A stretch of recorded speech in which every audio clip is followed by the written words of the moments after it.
It is Sunday, May 15th, 2022. Feeling a little under the weather. I don't know. Let's see. I want to talk about Mr. Observer, that guy I tell information to on the side. Um, and this kind of ties into something I kind of brought up at the end of the Lady in White video when I was discussing some of the history of it, where I said I saw something in a robe or whatever. Well, last year I put out a video. I said, it was a good run while it lasted, because I saw some life changes coming up, which they happened. And but part of it also was because I was just backing away from the public on the level of paranormal subject stuff, because what I had witnessed last year was just too damn amazing, and just I wasn't ready to say it, because if I did, I'd have to tell the whole story, and the story is quite long, yet fascinating. However, during that point last year, I told the Observer that, look, no, I'm done. That's it. I'm finished. I'm not talking. And he was pretty upset over it. I'm like, well, I tell you what, the intelligence here, if they really want me to keep talking, they know how to get a hold of me. And I randomly just threw out something that, sorry, my throat's a little screwed up today. I threw out this thought in my head where I'm like, I was thinking about the blue light. Denise Travis, back in the day, when she put her hand through the light, she said she didn't feel anything out of the ordinary.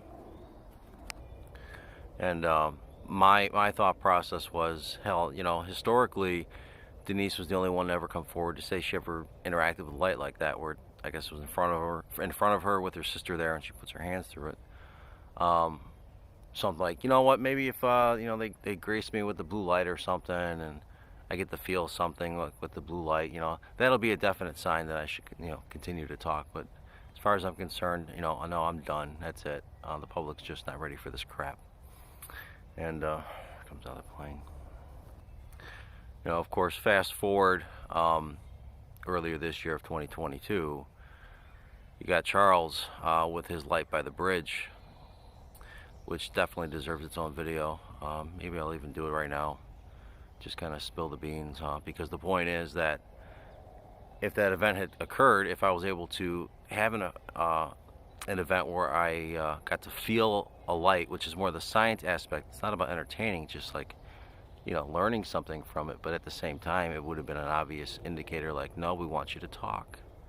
Don't walk away. Gotta have a smoke. Man, there's so much going on noise-wise. So yeah, I guess I'll talk. The Observer knew it. He was kind of like, wow. I did a little conversation with him. The audio quality wasn't that great, so maybe I'll just have another discussion with him on some other day, so that I don't have to do a lot of editing with the volume adjustments. See what I'm talking about? You ever see that old show called Fantasy Island? The little midget, like, deplane, deplane. That's what it's like every time. So I'm gonna let that one roll through. Hey, boss, deplane.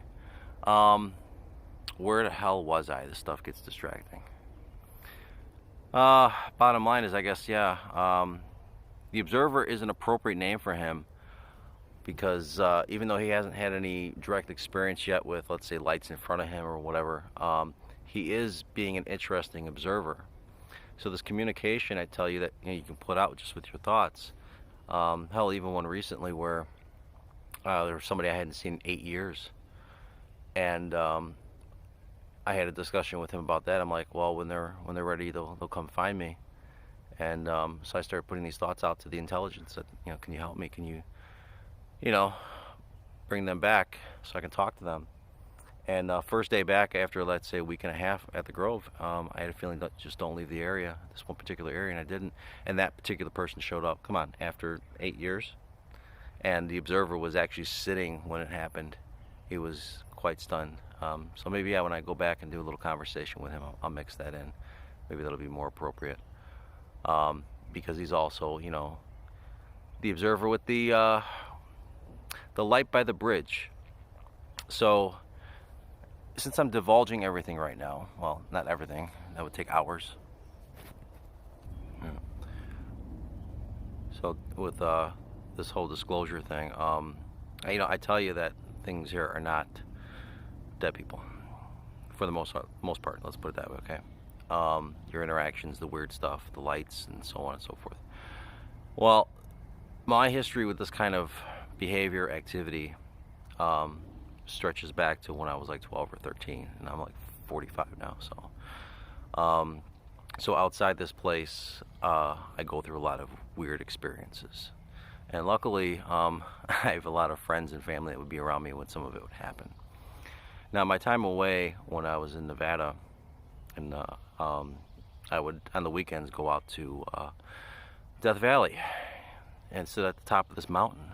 And there's like 10 miles or more of just black desert. It's kind of beautiful. And I realized, oh, there's this one location nearby. I promise you there's a point to this. I'm like, oh, there's this one place nearby. It's called Joshua Tree, and there's this guy that goes out there and does these thought communications with the groups of people, and it brings down these lights, these strange lights from the sky.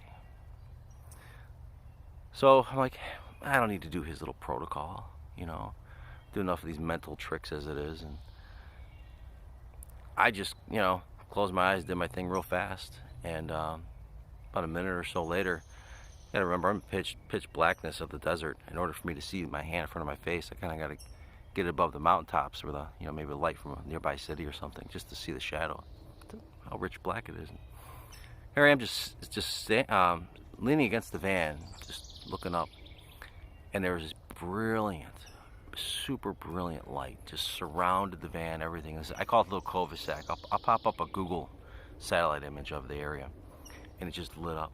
My heart is just absolutely pounding. I'm going through the science within like nanoseconds or something, like how that's amazing, how many lumens and blah blah blah. And I'm like, wait a minute, that came from behind me, didn't it? And then I look up, and there was this light in the sky, and it flashed again right at me. I'm like, holy crap, that's just like in the videos of the same guy I just referenced, who goes out and does these thought communications with these people, these groups of people. I'm sure you're gonna figure out who this is. I just don't want to just mention the name right now. And this light starts to drift further and further into the sky and goes way up in the atmosphere. So that happens, and one of these weekends I want to go back out there. Actually, originally why I go out there is to do this, to listen to the sky. I built a receiver that helps me listen to VLF radio frequencies of the atmosphere. So the guy comes with me. We get to the top. We're just kind of chilling, and I briefly put this thought out. I'm like, hey, why don't you show yourself to him? And about a minute or so goes by, and there's this light, and kind of a flicker. It wasn't the bright one like before. And this guy looks up, and he's like, dude, what is that? I'm like, what's that? What? Because that light. Look at that.